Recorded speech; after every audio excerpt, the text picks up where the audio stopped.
Julius Novachrono is by far one of the most interesting characters in Black Clover, and the emotional rollercoaster that we've had with this character throughout the entirety of the story has honestly been one of my favorite parts about Black Clover, easily.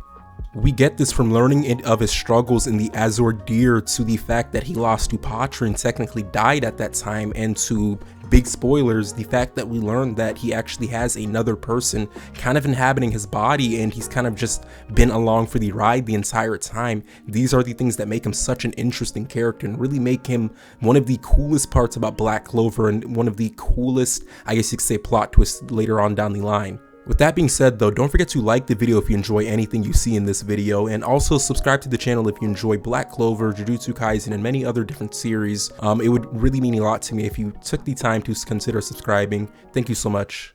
Narratively speaking, of course, the earliest that we know of Julius in the story was during his time in the Azure or the Grey Deer squad, and this is when he was kind of working his way up to being a captain of that squad and further on becoming the captain or the Wizard King, but before that he was part of the Grey Deer. Of course, and spoilers again, this is before we learned about the fact that he technically came from the Spade Kingdom, but we're going to kind of skip over that. We're going to act as if we were kind of reading the story from the beginning, and we're going to talk about what we remember him as.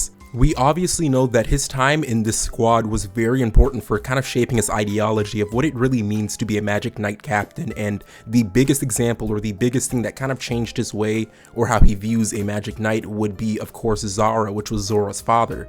Zara completely shook him and kind of showed him exactly what a Magic Knight should be. A Magic Knight should be someone that prioritizes helping out others. They don't prioritize kind of giving off a sort of air of ignorance, showing off how strong they are. No, they prioritize helping people, and he saw this in a sort of peasant, somebody that was using their little magic power to save others and get the job done. And obviously Zora's father was the first peasant that actually made it to become a Magic Knight, and he kind of saw this as an amazing feat in and of itself. It was never seen before that somebody that was a peasant could actually become a Magic Knight and be very good at it. With that being said, since peasants just don't have as much magic as a royal or anybody that is above them, so this kind of shaped his ideology that, you know, there's people out there that whether or not they have small magic, they're a peasant or anything, they actually can fight and become very strong even though they have a sort of shortcoming. So there is no excuse for anybody else in the Magic Knights to not actually be saving people and going about their job doing it that way. Of course, the character of Zara also shaped his ideology in the fact that Zara was actually taken out by his own squad mates just because he was a peasant, and they kind of felt that he was doing too much trying to save other people. They didn't understand this concept and they took him out because of that, and this really did kind of shape Julius as an individual to kind of go about making the Magic Knights a place where everybody's accepted. If you can show your merits, if you can show that you can get things done, it shouldn't matter where you come from. It shouldn't matter if you are from a very unknown village, if you're a peasant, if you're a noble. If you show results and you show resolve, you should be able to become a Magic Knight, and you should be able to show your resolve while doing that. I always loved this sort of plot point of Julius, the fact that he's actually technically, or at the time that we knew, he was technically a noble or somebody that was in a very high house, a very high standing among the commoners or the royals. So he was very high up, but even with this, he was still acknowledging the fact that it doesn't matter who you are or where you come from, you should be able to fight. And we see this in the fact that he allows a bunch of different commoners to even join the Magic Knights. We see the Black Bulls is kind of a bunch of different misfits, and a lot of the other squads are, but the Black Bulls are very prominent for this. They are a bunch of commoners, a lot of different people that come from different walks of life, but they are allowed to become Magic Knights through and through. And he allows this because he realizes that they show merit, they show results, and they should be able to become Magic Knights, and you shouldn't push them out just because of where they were born, something they couldn't control, something they had no say in. It doesn't matter where you come from. If you are able to show results, show your resolve, get things done, you should be able to become whatever you really want to be. And obviously this is one of the biggest plot points of Black Clover, and we see that with Asta and Yuno. Of course, now we can talk about the sort of death, quote unquote, of Julius, and this occurred when he fought against Patry. At the time when this was going on in the Weekly Shonen Jump and we were reading this weekly, this really hit me hard because it genuinely showed just how great of a person Julius was. Julius, during his fight with Patry, was easily dominating the latter, and he was honestly not even expending too much energy while doing it. It was very easy for him, and he honestly could have ended the fight very early on if he didn't want to kind of preserve Patry. He didn't want to take him out. He wanted to maybe talk to him later on or kind of see like what Patry was getting at. And this shows in the fight where he wasn't really trying to fight him or hurt him. He was just trying to capture him. And the fight kind of inverts. It turns into Patry kind of just throwing everything away and saying, hey, I'm going to take down the whole kingdom with me. If I can't take you down, I'm going to take every single person out with me. And this includes the royals, the commoners, everybody that is unable to fight for themselves. I'm going to take them out. And this is where we see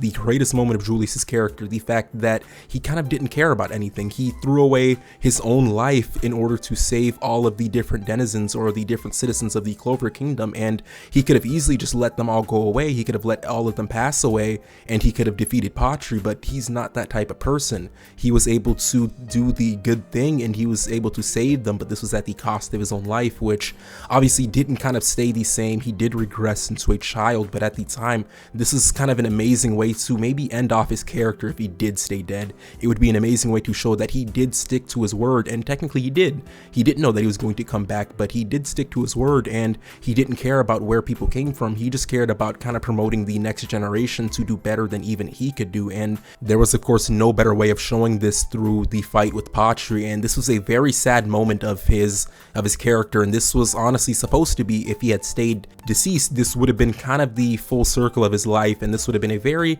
very bittersweet ending to him. Of course, it didn't happen exactly that way, since he does come back as a 13-year-old. He does have that stored time and he does show back up in the story, but this also does show just how much he actually appreciates all of the other members of the Magic Knights, and the fact that now that he is very much weakened from his fight with Patry and regressing to a 13-year-old, he has to kind of depend on a lot of other people to get the job done for him. And it does show another aspect of his character where he really does respect all of the different people that he's kind of watched grow up. Julius is an old person.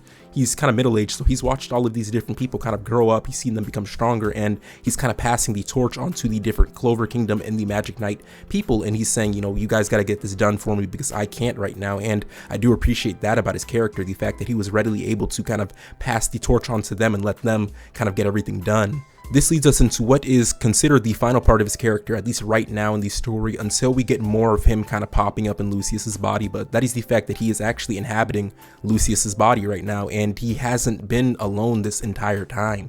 It is in chapter 331 that we get the revelation that he's actually inhabiting the body of Lucius, and honestly, this chapter was very unsettling for that reason. Seeing the look on his face when he realizes that he hasn't been alone this entire time, and how he is so very scared of the notion that he's not going to be able to stop himself from being taken over, was very scary and honestly sad when I read that chapter. There are probably so many different emotions going on in his head at that moment when he knows that his body is going to be completely taken over and he can't do anything about it. And you can only imagine how he's thinking that, you know, what's going to happen to the different members of the Clover Kingdom? What's going to happen to all of my friends, all of the people that I've worked with over the years? What's going to happen to all of them? And honestly, it's just so very sad when you really dig into the fact and you kind of get into his mindset going into there when he knows that he's seconds away from being taken over, and you can only imagine just how much dread he is going through at that time, and then it kind of just happens instantaneously, and that is the end of him. Of course, in the next chapter, we kind of get more insight into the fact that Lucius kind of has two souls inside of his body, and this has been the case since he was born. So